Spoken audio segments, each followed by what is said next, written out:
মনোবীক্ষণ polyclinic, চিকিৎসার জগতে এক দশক। এখন এখানে সব বিষয়ে ডাক্তারবাবু একসাথে তলায়। ফোন করুন 7477799515 এই নম্বরে। বহরমপুরে গান্ধী কলোনির মৃৎ শিল্পীদের আর্থিক সহায়তা প্রদান করল পৌরসভা।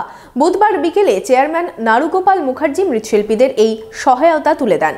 বহরমপুরের গান্ধী কলোনির মৃৎশিল্পীদের আর্থিক সহায়তা প্রদান বহরমপুর পৌরসভার। বুধবার বিকেলে পৌরসভার পক্ষ থেকে 6 জন মৃৎশিল্পীর হাতে সহায়তা তুলে দেন পৌরসভার চেয়ারম্যান নারুগোপাল মুখার্জি। সম্প্রতি ক্ষতির মুখে পড়েন এলাকার বেশ কয়েকজন মৃৎশিল্পী। এদিন পৌরসভার পক্ষ থেকে 52,500 টাকা তুলে দেওয়া হয়। আমরা জানতে পারি, আমি তাদেরকে ফোন করি যে কী অবস্থাগুলো আছে। সেই অবস্থার পরিপ্রেক্ষিতে আমরা দেখে নিয়ে বসেছি যে এখানে কোনো রাজনীতি নয়।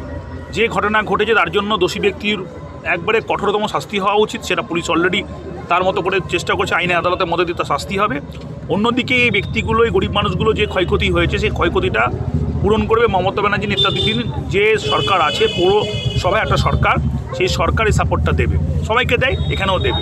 সেই জন্য 1,05,000 টাকা যে আপনার ক্ষয়ক্ষতি হয়েছে পুরোটাই দেবে। এখন 52,500 টাকা এই 4-5জনকে আমরা দিয়ে গেলাম। তারা তাদের যে রেশিও আছে সেই অনুযায়ী তারা ভাগ করে নেবে, করি 10,000, করি 12,000, 15,000।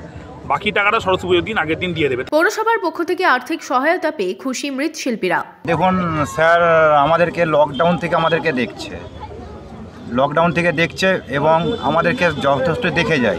যেটুকু আশ্বাস দিয়ে গেল আমাদের পিছু সাথে ছিল এবং আছেই দাদা, ঠিক আছে। আমাদেরকে যে সাহায্য করে গেছে 1,04,000 ক্ষতিপূর্ণ হয়েছে, দাদা আমাদের হাতে 50% আমাদেরকে দিয়ে গেল।